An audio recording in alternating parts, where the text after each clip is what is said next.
Well, good morning, everybody. Thank you for joining us for another edition of our weekly real estate backstory, where we try and expose kind of the soft underbelly of the real estate world. We talk about what's coming and going and just things happening in the Atlanta real estate market. So my name is Alan Richardson. I'm the managing broker here at Maximum One Realty and Realtor Partners. My name is Ming Richardson, the compliance broker for Maximum One Realty and Realtor Partners.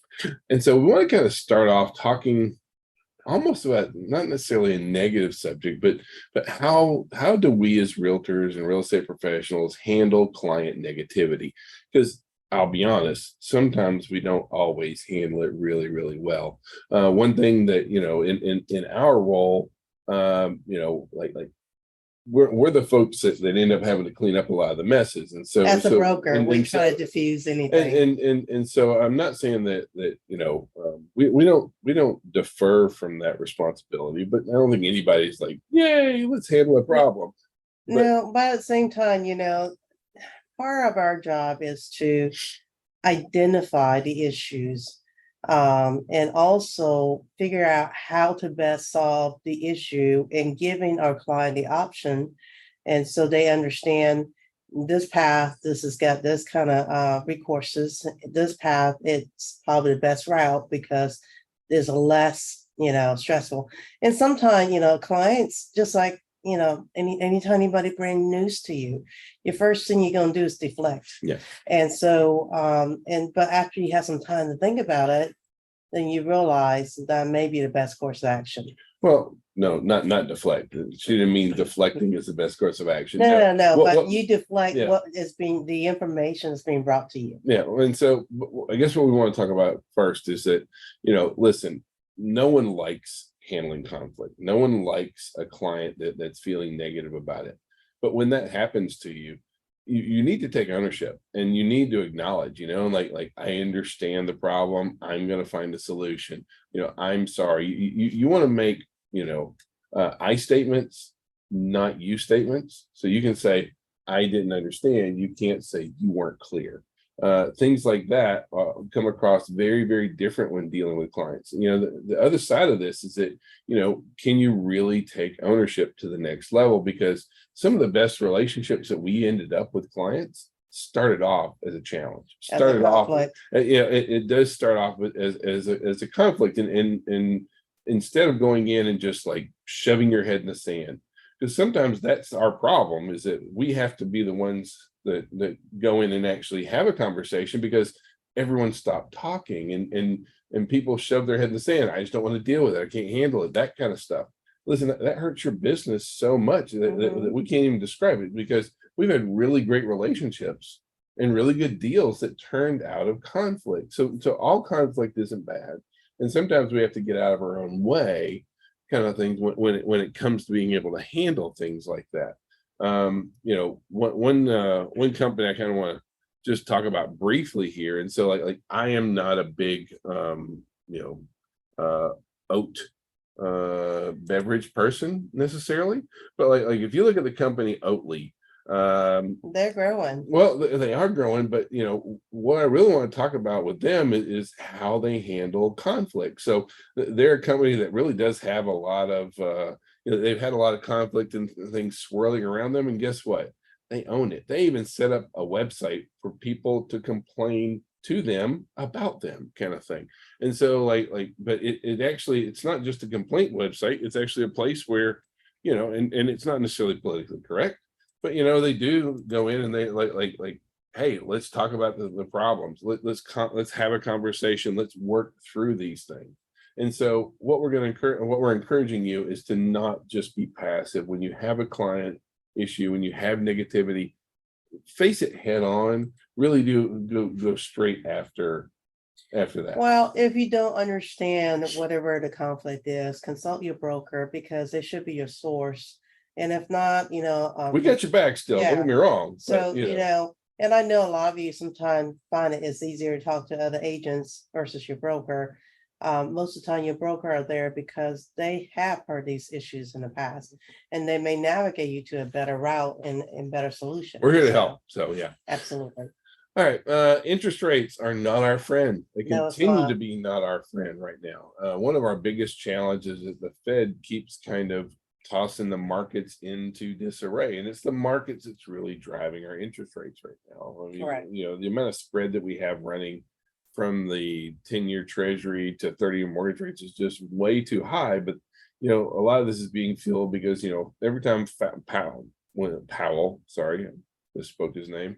Every time Powell opens his mouth, he talks about continuing to do rate hikes, that kind of stuff. But yet at the same time, we're seeing where a lot of that information, or a lot of, that's not necessarily needed right now. This has kind of led us to 3 straight months of pending sales declines. And this is not property values. This is not real estate values. This is just the number of sales. So we're seeing the number of sales continuing.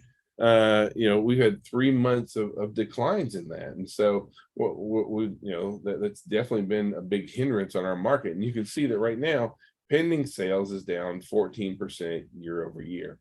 And yes, that's not great, but by the same token, at one point we were down 30% versus last year. And what's going to be happening here really soon is we're going to start matching up to where those numbers are last year. So, even though the number of sales won't improve drastically, what you're going to see is that the news is going to change. The message is going to say pending sales is up, pending sales is up.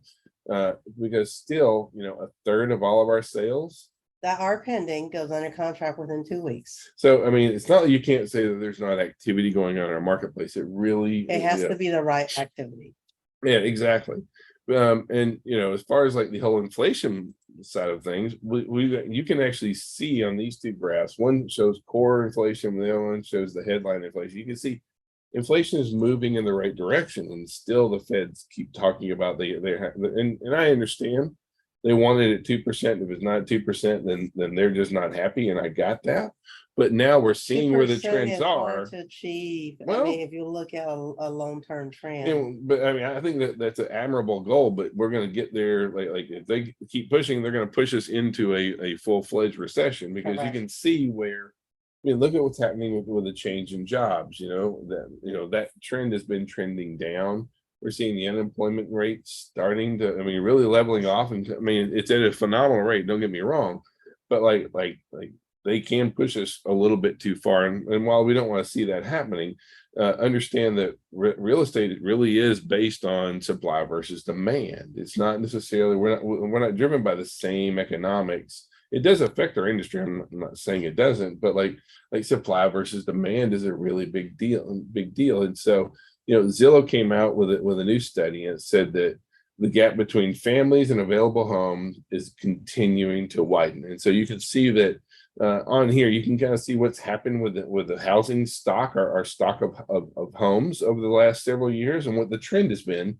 And if you compare that to the number of families and households being formed, the two don't match up. Well, we're building at this rate. 4.3 million. So yeah, we're short, and depending on who you ask, it's somewhere between 3.5, 4.5, 7 million homes short right now. I think the 4.3 number is really pretty legit.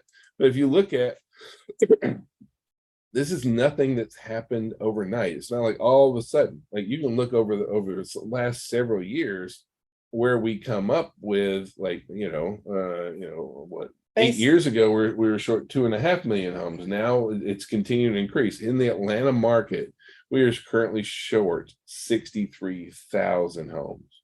And by the way, we don't build nearly that many homes a year here in Georgia. So, we have the same supply issues right now that the rest of the country really is.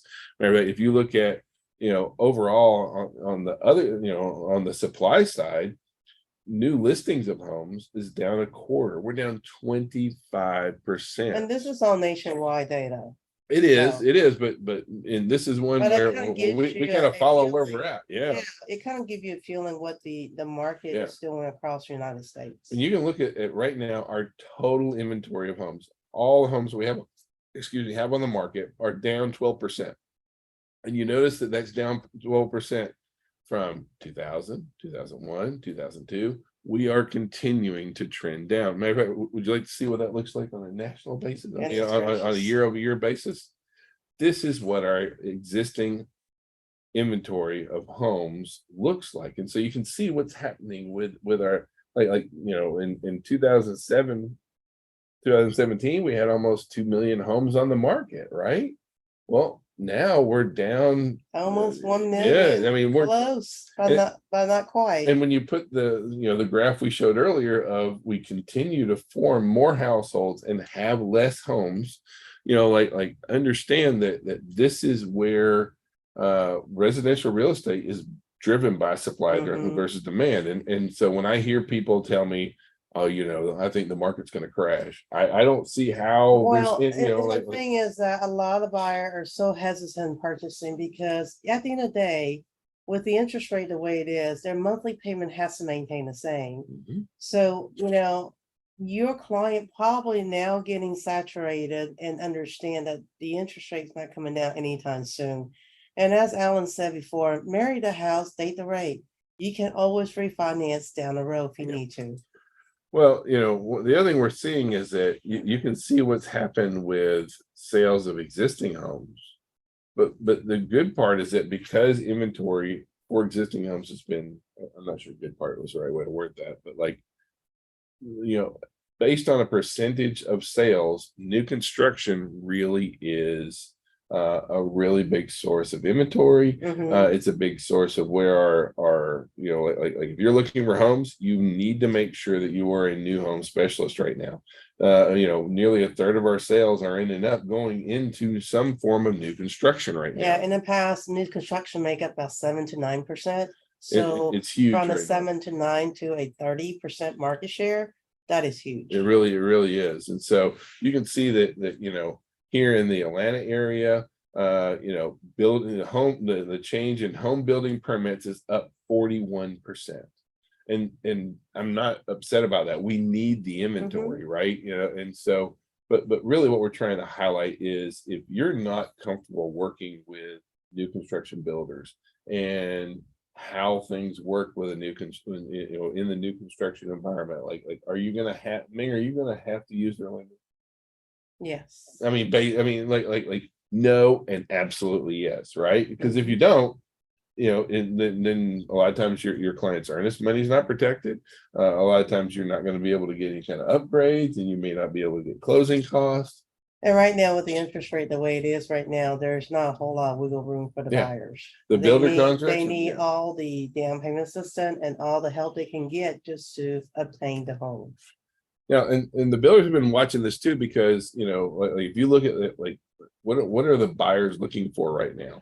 And so Gen Z and millennials are most likely to say they'll pay more for walkable communities, smaller communities, walkable communities, things like that. There's been a real shift moving that, and the younger that your buyers are, the more interested in walkable communities, townhomes, condos, things like that. We're A really little less seeing out there. maintenance Yeah. too, so, Well, but we're also seeing, I mean, there's been a trend where now overall the total buyer pool is now preferring smaller homes with smaller yards and more walkability than larger homes and larger yards and are farther out. And you can see that this is a trend since 2015, and it's up about 7%.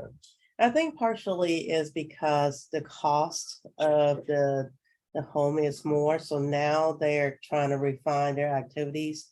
Not in a long distance to where it costs more to do those activities. Well, but this is a trend we've seen growing long term, and so overall, just all of our buyers pulled together and said, would you select if you had to pick the community where you prefer to live? Would you prefer houses with small yards and easy walk and all the places you need to go, or larger yards that you have to drive in? 56% would rather have smaller houses, smaller yards, and walkability than have larger houses where you had to drive. And so this has been a trip. Now, some of this is it's urban versus suburban, it's liberal versus conservative, that kind of stuff for sure. But like we need to know that going in, there is a trend to smaller homes, more walkable communities, and folks are willing to pay more for it. So right now, our youngest and our oldest generations want that more than any of the other generations, and that's probably one of the big things because millennials especially are our largest buying segment right now. And so we have to be conscious of especially when, the average realtor is about my age or our age. Okay, we'll go with my age. So, and so a lot of times we think that everyone that our buyers are looking at the same thing. I've had agents tell me like, "Ooh, townhomes," and now I know no way for a condo.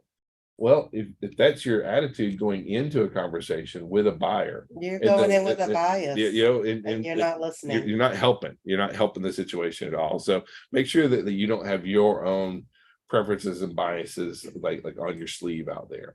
At the same time, renters also are preferring more dense housing. And where's the number one place where our millennials are and our renters are? The renters are our largest pool of buyers because they're always coming into the market and they want more dense.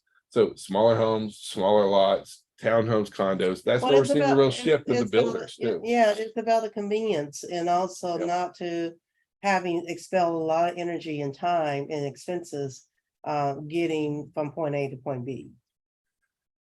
Yeah, on the, while we're talking about, investors and building and things like that, the house flipping trends are moving around again. And so house flipping kind of dropped off a little bit there, Mhm. and it is back, and it is back big time.